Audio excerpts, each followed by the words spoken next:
The theater had always seemed like a sanctuary to the town's residents, a place to escape into darkness, to lose oneself in stories larger than life. I had started working the late-night cleaning shift 6 months ago, and the building felt familiar, almost comforting. Yet that first night I was assigned to the main auditorium, I realized just how fragile that comfort truly was. The fluorescent lights in the lobby buzzed faintly, their hum blending with the soft echo of my footsteps across the polished floor. Even the stale scent of popcorn, usually warm and inviting, seemed sharper that night, with an underlying metallic tang that pricked at the edges of my consciousness. Unlocking the doors, I stepped into a lobby that felt too empty. The quietness wasn't normal, it had weight. Each reflection in the glass doors twisted unnaturally, shadows bending at impossible angles. My flashlight cut through the dimness in thin, deliberate beams, tracing along concession stands, walls lined with movie posters that seemed to stare back at me. Dust motes floated like tiny, drifting specters in the light. I ran my hands along the counter, expecting the familiar grooves and fingerprints of regular cleaning. But the surface felt colder, almost damp, as if it had absorbed some presence I couldn't yet see. As I moved toward the auditorium, a nervous energy prickled along my spine. The building had always been quiet after hours, but tonight, every sound seemed amplified. A cart squeaked from the corner, the echo rolling down the hall in uneven waves. The projector room door creaked slightly, though I hadn't touched it. And somewhere, beneath all that, there was a subtle rhythm in the air. Not music, not mechanical, but something like a heartbeat, slow and deliberate, brushing against my awareness. I stopped, listening. Nothing. Just the faint hum of the projector test pattern running across the screens, flickering unevenly. I told myself it was my imagination, a trick of too many late nights and too much isolation. But instinct told me otherwise. The first anomaly appeared in the main auditorium. The theater seats, lined in orderly rows, were dark and still, yet one chair, roughly 7 rows from the screen, had its back slightly tilted. I froze. In the months I had worked there, no chair had ever moved on its own. My pulse quickened, muscles tensing as my gaze swept the empty rows. I approached cautiously, each step deliberate, the soft thud of my boots against the carpet echoing unnaturally.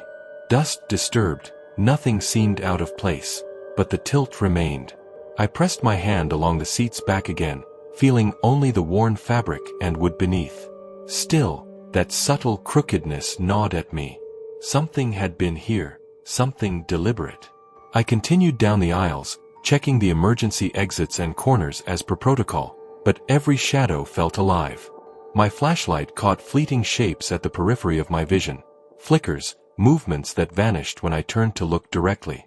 In one corner near the projection booth, the curtain flapped slightly though the vents were off. I paused, holding my breath. The theater was silent, yet the sensation of being observed grew heavier with every step. My mind began to catalog the possibilities: rodent, wind, mechanical drafts, but each rational explanation felt hollow. There was intelligence behind the disturbance, a slow, methodical awareness, almost as if the building itself had been infiltrated by a quiet observer. Then came the sound I couldn't rationalize, a soft shuffle, deliberate and paced, emanating from the back row of the auditorium. I froze, straining to hear over the hum of the projector. Another shuffle, closer, this time paired with a subtle scrape against the carpet.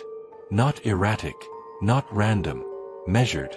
Someone or something was walking through the rows, aware of my presence. I whispered, "Hello." The silence that answered was thick, pressing against my chest, as if the empty seats themselves were listening. My flashlight trembled in my hand. I forced myself to breathe slowly, counting to 4 with each inhale, 4 with each exhale. Logic demanded it was an employee left behind, perhaps a prankster, but the instinct in my gut screamed danger.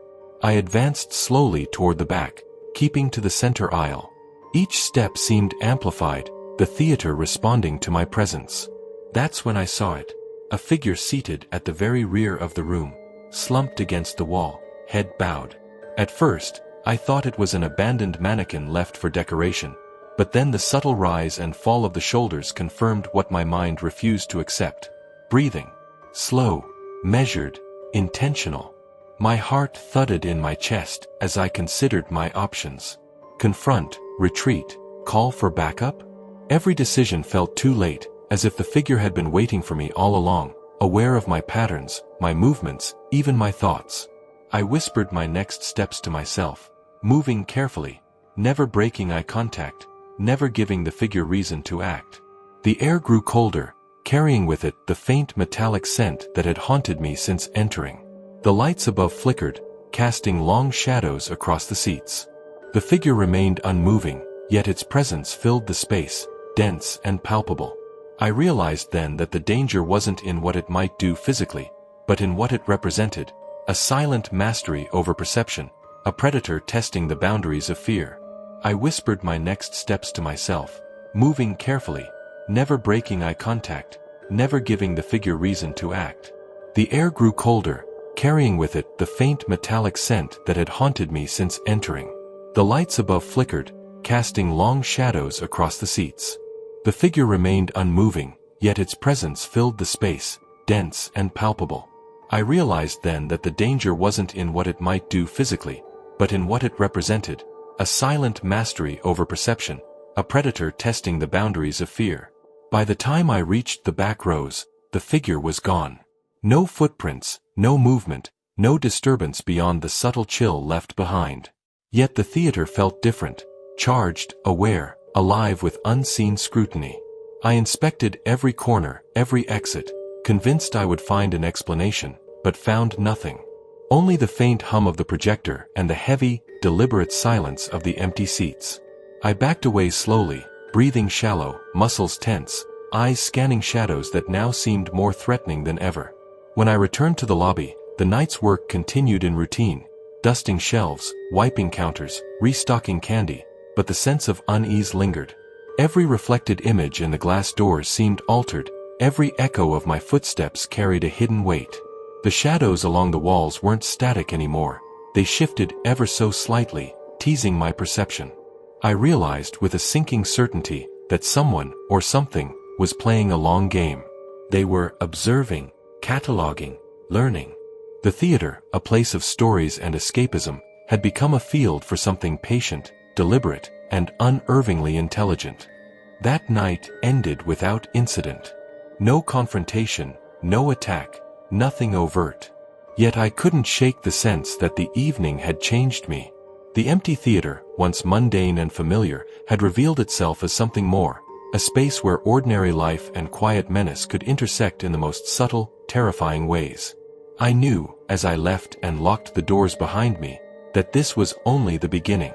The figure, whatever or whoever it was, had left its mark, and I would carry the knowledge of its presence with me into every subsequent night, aware that vigilance alone might be the only thing standing between order and chaos in the shadows of the theater. The following nights were worse. Every step into the theater felt heavier, as though the building itself anticipated my arrival. The air was thick with the memory of the figure I had seen, or perhaps imagined, the night before. Fluorescent lights flickered more frequently now, their hum droning into an oppressive, almost hypnotic pulse that matched the rhythm of my own heart. The faint metallic scent lingered in the air, like copper and rust, a subtle reminder that something unseen had been there and might still be. I could no longer move casually. Every aisle, every seat, every shadow demanded attention. I began to notice patterns. Objects slightly out of place, a misplaced straw in the lobby trash, an extra fold in the curtain near the projection booth, faint scuffs on the carpet. At first, I dismissed them. But the anomalies multiplied, subtle and deliberate, signaling a presence methodically watching and learning. It was as if the theater had become a chessboard, each night a new move, each shadow a calculated threat. I started recording everything in a notebook: time, location, slight shifts, sensory oddities. Every detail felt vital. One night, around 1:15 a.m., I entered the auditorium earlier than usual. The air was colder than before, the projector off, the room almost pitch black except for the faint glow from the exit signs. I scanned the seats row by row. A sudden thump made me freeze, low, muffled, almost imperceptible. It came again, a measured beat echoing through the hall. I crept toward the back, muscles taut. There, the figure reappeared. not seated this time, but standing near the rear exit, silhouetted in the dim red glow. The presence was almost casual, hands in pockets, body still, yet every instinct screamed the opposite. The figure was aware of me, gauging, testing, manipulating my fear without a single word. I whispered my thoughts aloud, trying to steady my shaking voice. "Who's there? What do you want?" No answer, only a faint scrape along the floor, deliberate and slow, as if it were marking territory. My mind raced through possibilities. Intruder, prankster, some unhinged fan, but the intelligence behind these movements defied all rational explanation. The figure wasn't reckless. It was patient, calculating. The kind of patience that could watch a person for hours, waiting for the perfect moment to strike, or perhaps just to unsettle. I radioed the manager, my voice tight with urgency. "Auditorium's clear, but I think someone's here." Static answered me. "Check the exits," he said tersely, as if he'd heard this before. I moved silently, scanning every corner, every row. Shadows flickered across the seats, more than mere tricks of the lights. One of the rear doors, locked hours ago, was slightly ajar. My pulse jumped. I inched closer. The door shivered as if brushed by a cold wind, though the vents were off. I reached for the handle and paused. A sudden realization struck. This wasn't just a haunting. This was a test. The figure wanted me to know it was present, wanted to draw out my fear, wanted to teach me the weight of attention and paranoia. Weeks passed. Nights stretched endlessly. Every sound became suspect. The distant creak of the lobby tiles, the faint rattling of the vending machine, the hum of the projector's cooling fan. I began to sense movement even when I was alone. Curtains shifted without wind, the smell of copper followed me through halls, and chairs tilted slightly when I looked away. I could feel eyes on me even in empty spaces. The figure's presence was not confined to one location. It had spread through the theater like a living shadow, asserting dominance over the familiar and the mundane. One particularly long night, I noticed a difference in the shadows themselves. They didn't just flicker, they stretched unnaturally, twisting along the walls. I saw a silhouette form in the corner near the concession stand. Impossible angles, movements almost imperceptible, yet deliberate. The figure emerged from that darkness, closer than I expected, its hollow stare assessing me, dissecting my reactions, learning how I processed fear. I swallowed hard, muscles locked in tension. The air itself felt denser, charged with unspoken intent. I began to employ strategies. Cameras were monitored obsessively, exits double-checked, every door, lock, and panel inspected. I walked the aisles slowly, sometimes aloud, hoping to disrupt the figure's pattern. But it adapted. Footsteps echoed from empty corridors, whispers brushed against my ears, and reflections in glass panels seemed delayed, as if recording moments from the past. Each night, the theater became more alien, more unpredictable, and my sleep began to fracture. Even outside work, I found myself imagining the theater's shadows, the low metallic scent, the silent observation of the figure. Then came the incident that changed everything. Around 2 a.m., while checking the projection room, I heard the distinct sound of laughter, low, soft, almost casual, yet undeniably human. The sound wasn't on any recording. It was live, present, and deliberately close. My head whipped toward the rear auditorium doors. They were closed, locked, yet the laughter continued, echoing faintly, teasing, precise. I reached for the flashlight, hand trembling. The beam caught nothing at first, only empty chairs. Then, slowly, a single head rose in the shadows at the very back row, turning to face me with the faintest tilt, the hollow, unreadable stare I'd come to dread. My breath caught. The figure's smile was subtle, almost imperceptible, but its eyes, those eyes reflected calculated knowledge of my every fear, moved cautiously backward, whispering, "Stay calm, stay calm." But my mind raced. This was no random intruder. This was intelligence, patience, obsession. It was testing me, learning my limits, probing for weaknesses, feeding on the tension it created.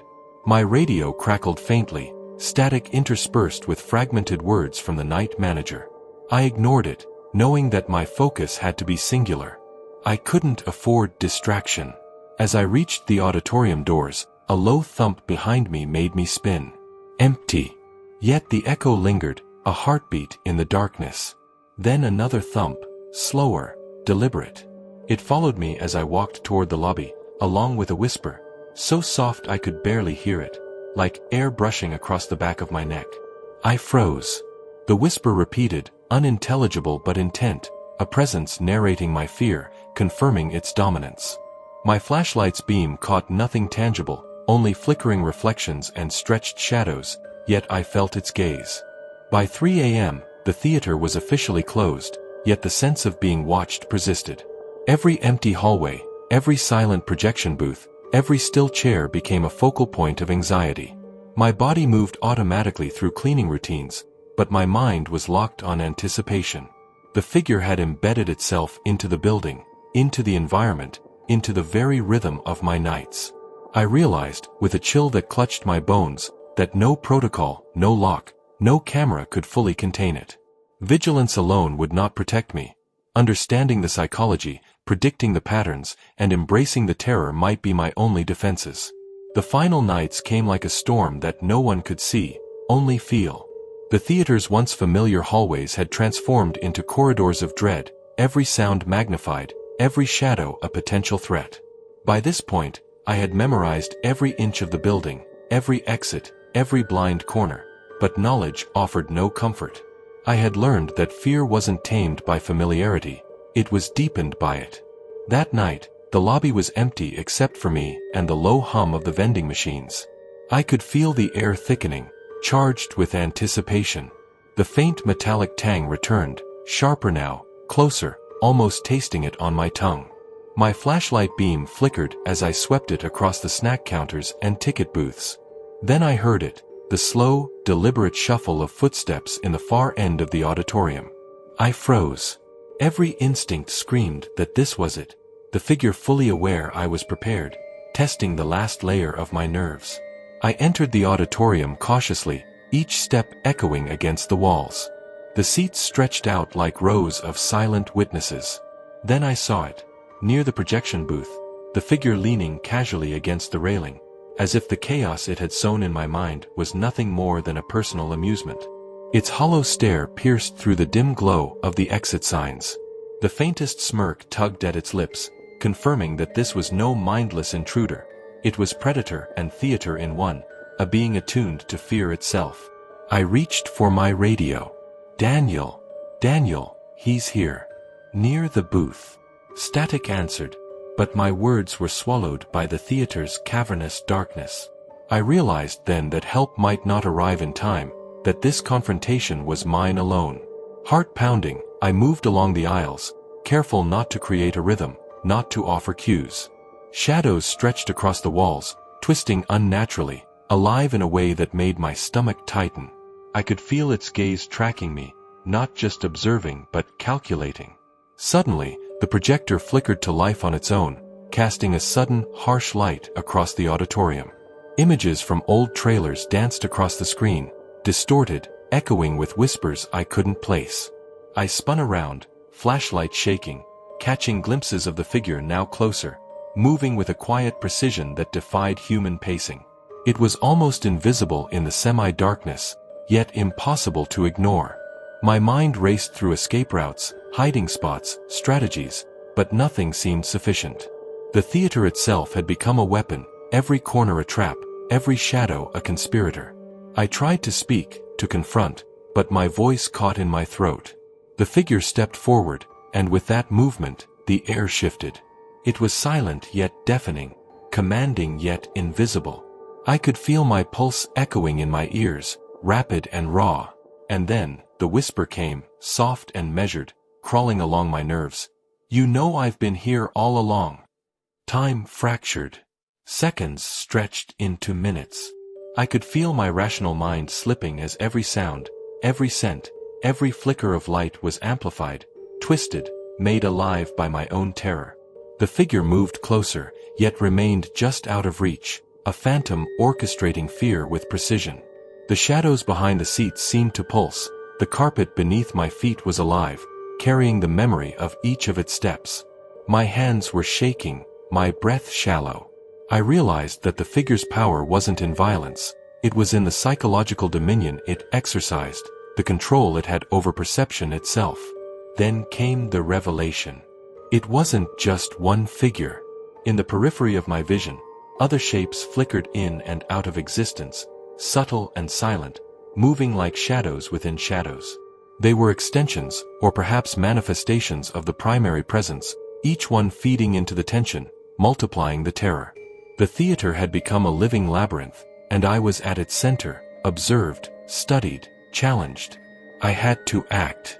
I pressed the silent alarm under the counter and backed slowly toward the main exit, keeping the flashlight steady. The figures mirrored my movements subtly, guiding me as if part of some cruel dance. I remembered every step, every detail I had logged over the past weeks. The air conditioning vent that always whistled, the slight wobble in the back curtain, the faint reflection in the concession glass. Using these as anchors, I navigated through the chaos, each movement deliberate, precise, a countermeasure to the entity's psychological assault. Finally, I reached the front doors, hands gripping the handles, muscles taut.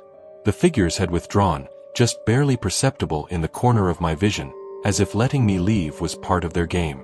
I burst into the cold night air, lungs burning, heart hammering like a war drum. The streetlights were dim, the parking lot empty, yet the theater's shadows seemed to stretch outward, touching even the asphalt beyond the doors. In the aftermath, the theater was silent, almost peaceful, but I knew better.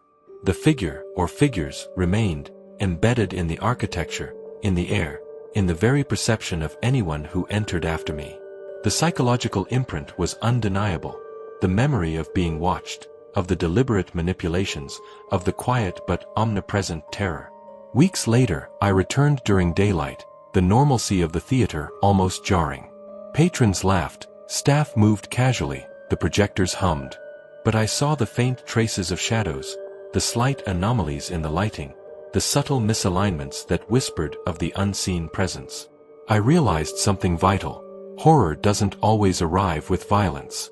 Often, it exists in patient observation, in testing, in the intimate understanding of fear itself. The ordinary world can hide terror in plain sight. Awareness is the only shield, vigilance the only tool, and understanding the predator's psychology the only true defense. Even now, years later, when I hear the faint creak of a theater door, or the low hum of a projector, the memory surfaces. The hollow stare, the patient movements, the whispers just beyond comprehension, they remain etched in my mind. I have carried the theater's lesson everywhere. Fear can be cultivated silently, observed invisibly, and struck with precision. True horror doesn't just shock, it teaches, manipulates, and lingers. And somewhere, in the endless rows of empty seats, in the flicker of light across a screen, the figure waits, patient, intelligent, omnipresent. A reminder that the world contains spaces where ordinary life can conceal unimaginable dread, and that the most terrifying predators are those who know how to remain unseen while controlling every heartbeat in the room. It started with a rumor, the kind that slithered through social media whispers and late-night forum posts. An abandoned theater on the outskirts of town, screens dark, seats rotting, projectors silent, yet people claimed to hear films playing, flickering images, laughter, and screams long after the building had been closed for decades. No official records explained the activity. No security ever confirmed a sighting. The building's neon sign, long broken, flickered occasionally as if beckoning the curious and the foolish alike. I was never one to chase urban legends. Yet, as a journalist fascinated by the unexplained, I found myself parking on the cracked asphalt of that forgotten lot, the moon barely illuminating the remnants of the theater's once grand marquee. The smell of decay hit first, mold, rusted metal, and the faint aroma of buttered popcorn that seemed to hang stubbornly in the air. My boots crunched against shattered glass and fragments of plastic cup lids. Each step echoed in the emptiness, a warning in itself. The entrance doors were chained but not locked. The chains sagged as though inviting entry.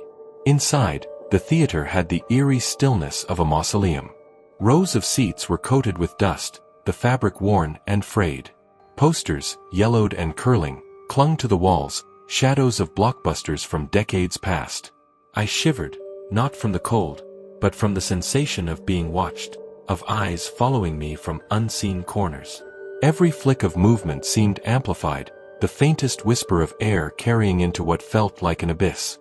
I found the projection room first. The door creaked when I pushed it open, and the smell of burnt film mingled with the old air. On the dusty console, film reels were scattered, unwound, some still spinning as if powered by an invisible hand. The projector hummed faintly, though no electricity should have been present. A screen in the auditorium flickered weakly, showing a movie I didn't recognize, scenes that shifted abruptly, blurring nightmares and memories I didn't have. As I stepped toward the auditorium, the temperature dropped sharply, breath fogging in front of me. I noticed the seats moving slightly, almost imperceptibly, like someone had just risen. The screen glitched again, showing figures I couldn't place. Faces distorted, smiles stretched, eyes hollow. It was as if the theater itself had taken fragments of humanity, sewn them into its films. The sound, too, was off, not just the movie audio, but the ambient hum of the building, low murmurs, laughter that didn't belong anywhere but the mind itself. I reached the middle row, and suddenly, the projector cut out. Darkness enveloped me, thick and suffocating. Then came the footsteps, slow, measured, circling. I tried to see, to pinpoint the source, but the darkness seemed alive, moving in layers, multiple presences just beyond perception. My flashlight flickered on, casting a narrow beam across the seats. There was nothing, until I noticed a shadow standing at the far end, by the exit doors. It wasn't a human posture, too stiff, too deliberate. And yet, I felt a gaze that pierced my very thoughts.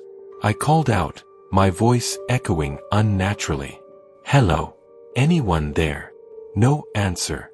Only the echo. And then the whispers started, low, unintelligible, but unmistakably human. They didn't come from one direction, but from all around me, layered and overlapping, manipulating the perception of space itself. I realized I wasn't just in a building. I was inside the mind of the theater. Every creak, every flicker of light, every faint smell was orchestrated to disorient and terrify. I moved cautiously toward the exit, counting my steps, listening.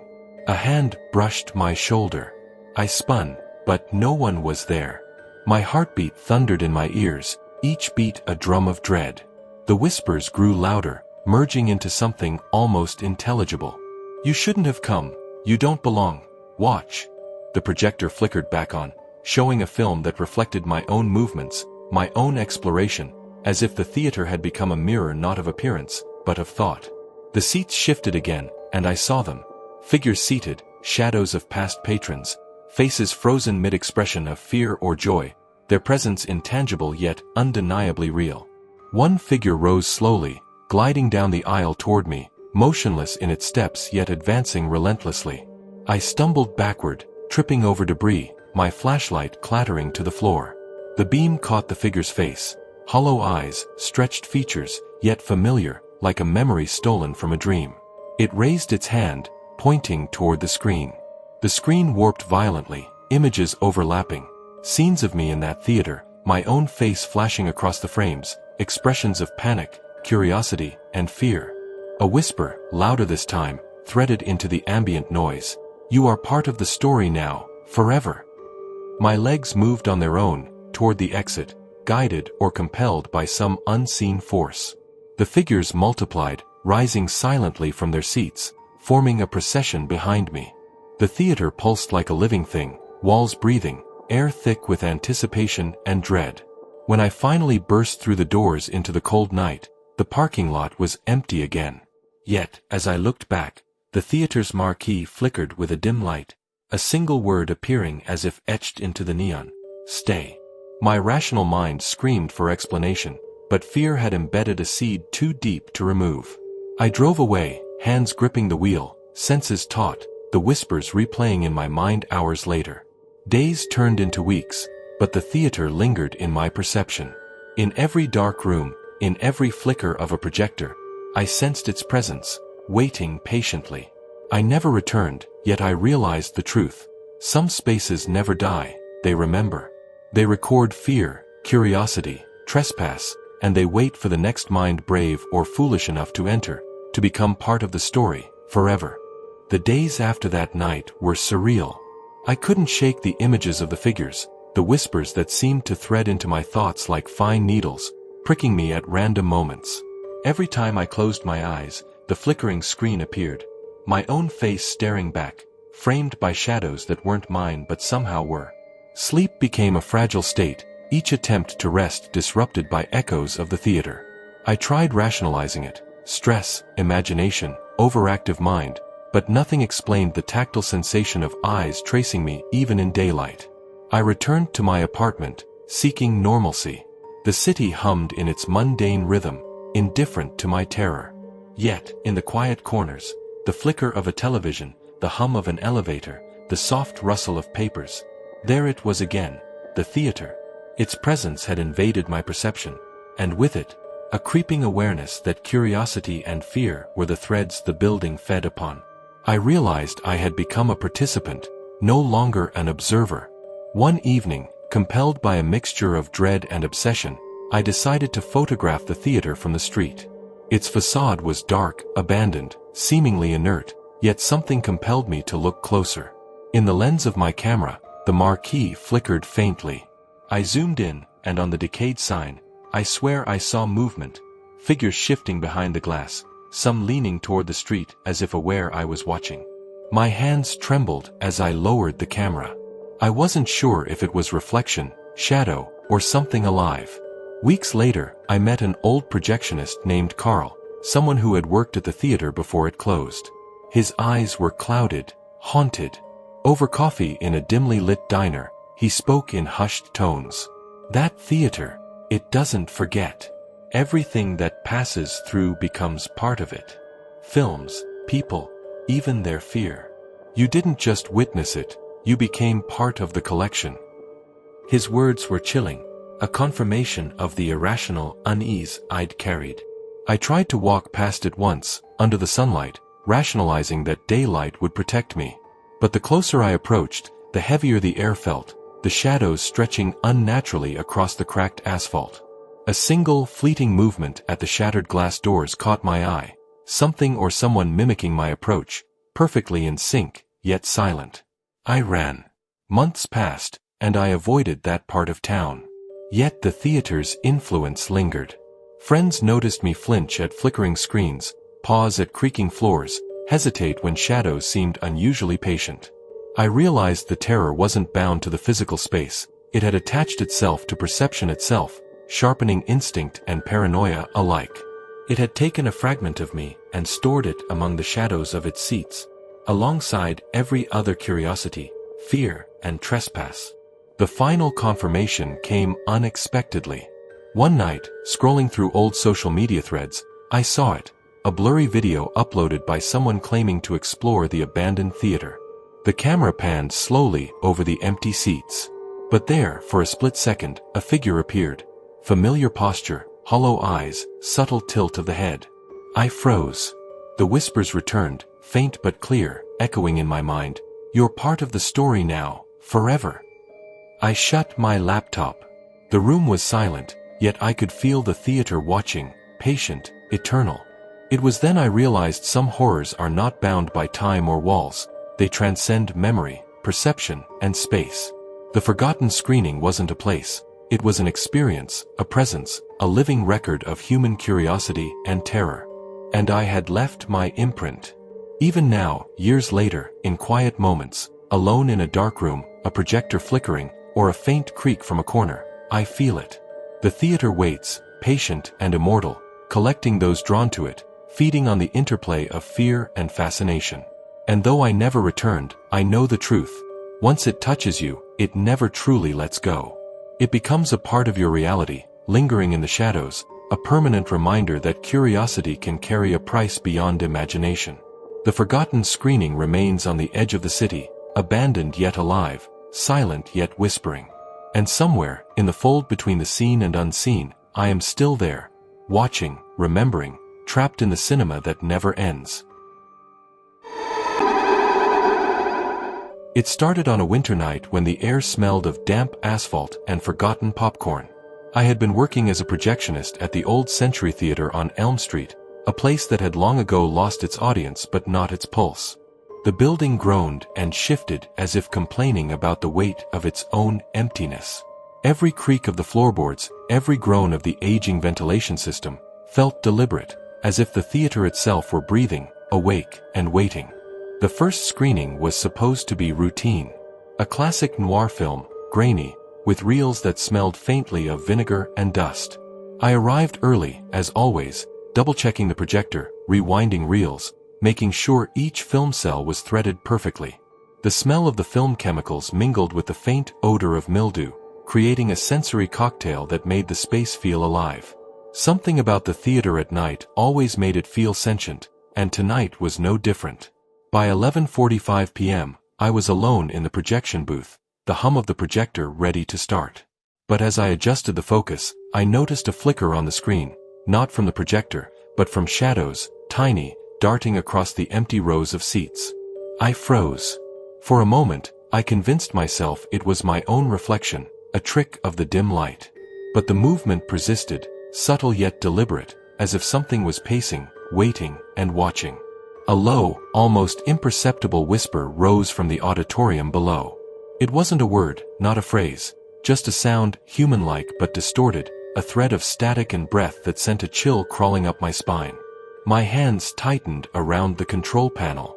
I told myself it was nothing, a rat, the wind moving through cracked windows. Yet instinct screamed otherwise. The clock ticked to midnight. As I cued the first reel, the screen flickered, not with the movie, but with a shape. A figure, standing near the back exit, perfectly still. My heart skipped.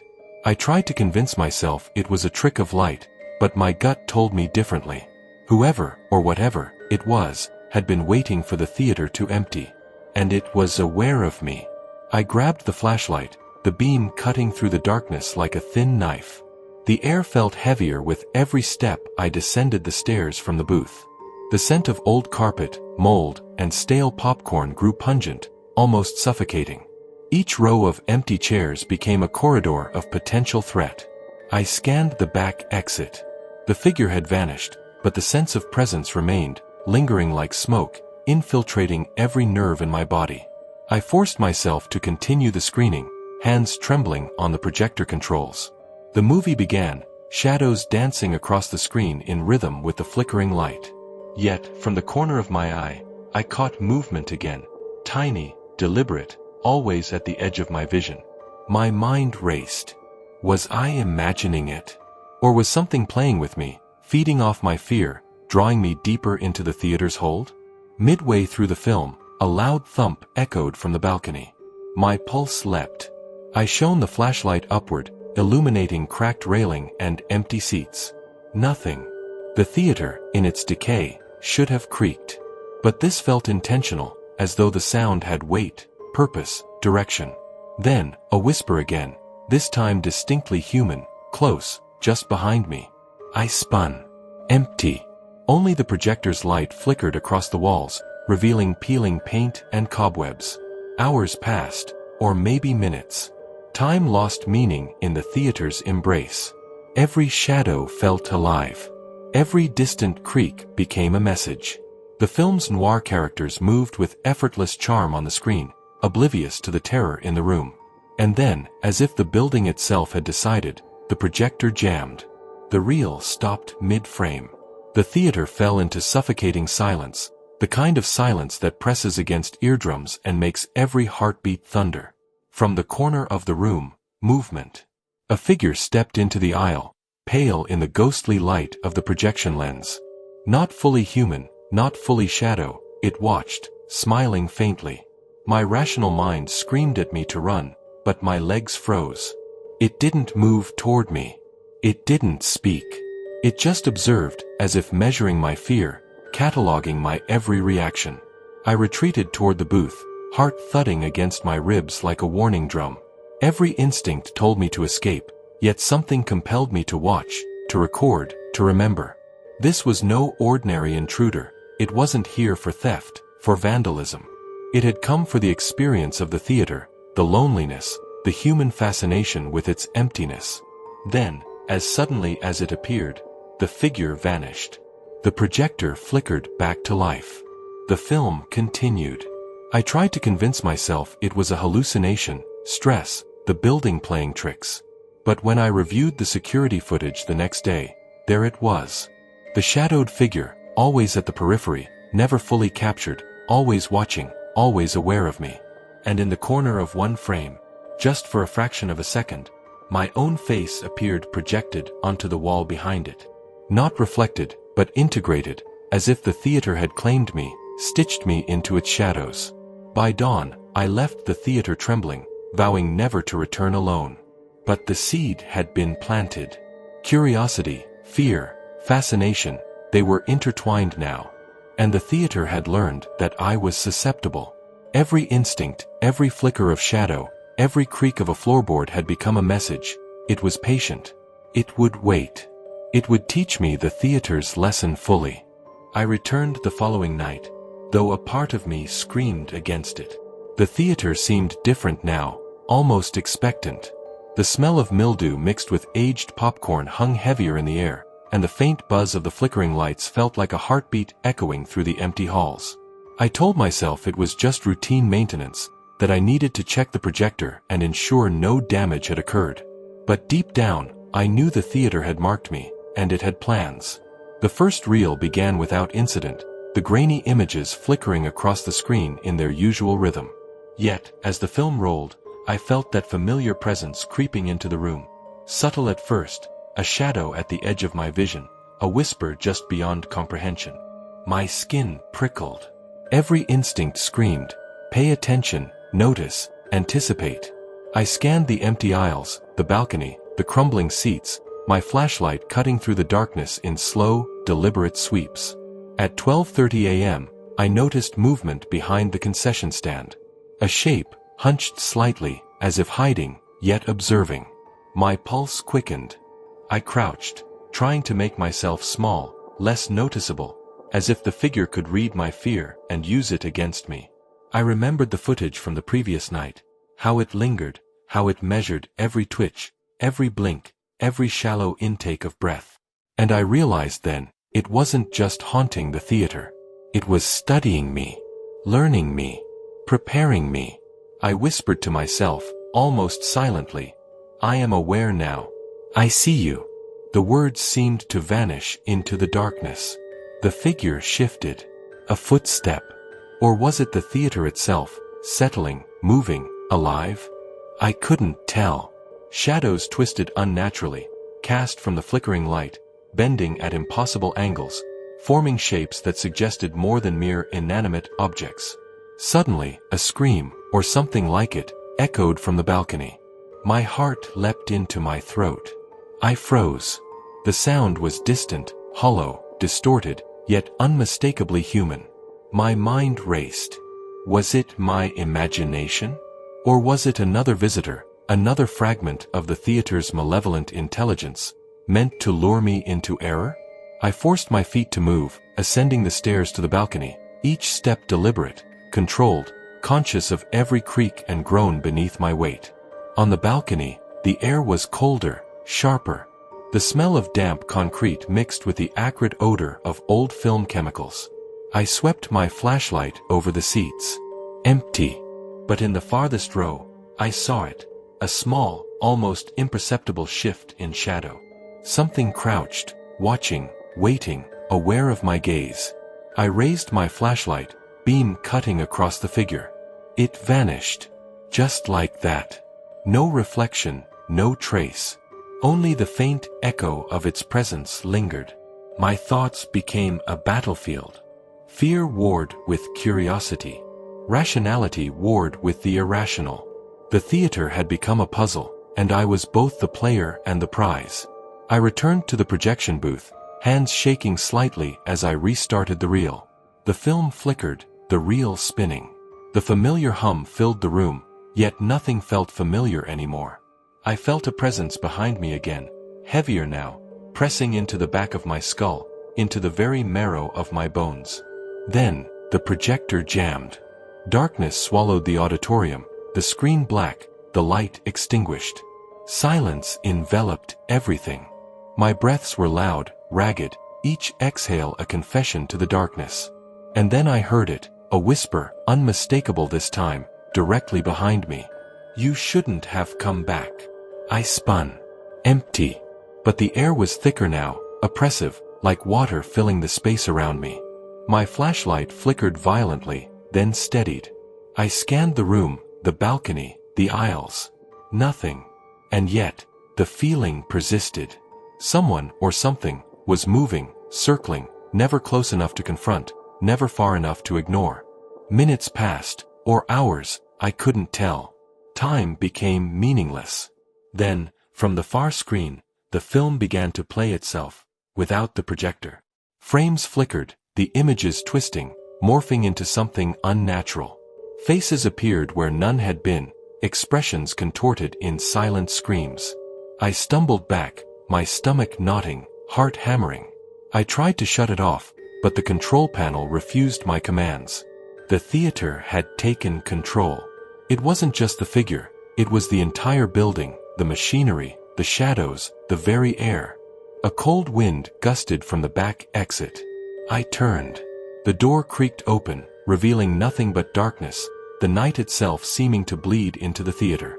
From the shadow emerged the figure, taller now, its form more defined, yet still strange, otherworldly. It didn't move aggressively. It simply stood, observing, the faintest smile tracing its lips. My instincts screamed to run, but my legs refused. I was rooted, my mind recording every detail, every nuance. "You see it now," it whispered, voice like gravel over silk. "You understand." I didn't understand. Not fully. But I realized then that fear was only the beginning. This place, this theater, was alive in a way humans couldn't fully comprehend. It didn't want destruction. It wanted participation. It wanted witnesses. It wanted to weave terror into memory, to make every human who entered complicit in its silent rituals. Hours, or perhaps mere minutes, passed. When dawn finally seeped through cracked windows, the figure had vanished, and the film projector hummed normally again, as if nothing had occurred. But I knew better. I knew it was patient, waiting for the next visitor, the next intruder into its domain. And me. I was forever altered. I had walked through fear and returned with knowledge that no one else could share. The theater remains empty most nights now, yet I return occasionally, not out of obligation, but curiosity and an undeniable compulsion. I walk the aisles, check the seats, thread the projector. Shadows twitch, whispers stir, and sometimes in the corner of a frame or a flicker of light, I see it, the figure, watching, waiting, patient, eternal. The theater is alive, and I am a part of its story now. Every creak, every hum, every flicker reminds me that ordinary spaces can hide extraordinary terror. That horror doesn't need gore, it only needs presence. And presence, the kind that watches you, studies you, and waits, is more terrifying than anything else. I never speak of it. Friends, co-workers, even my own family, they would dismiss it as stress, imagination, or fatigue. But I know the truth. And sometimes, late at night, when the world is quiet and the air smells faintly of popcorn and mold, I hear it again. The whisper. The subtle, deliberate sound of anticipation. And I remember, the theater never forgets. And neither does the fear.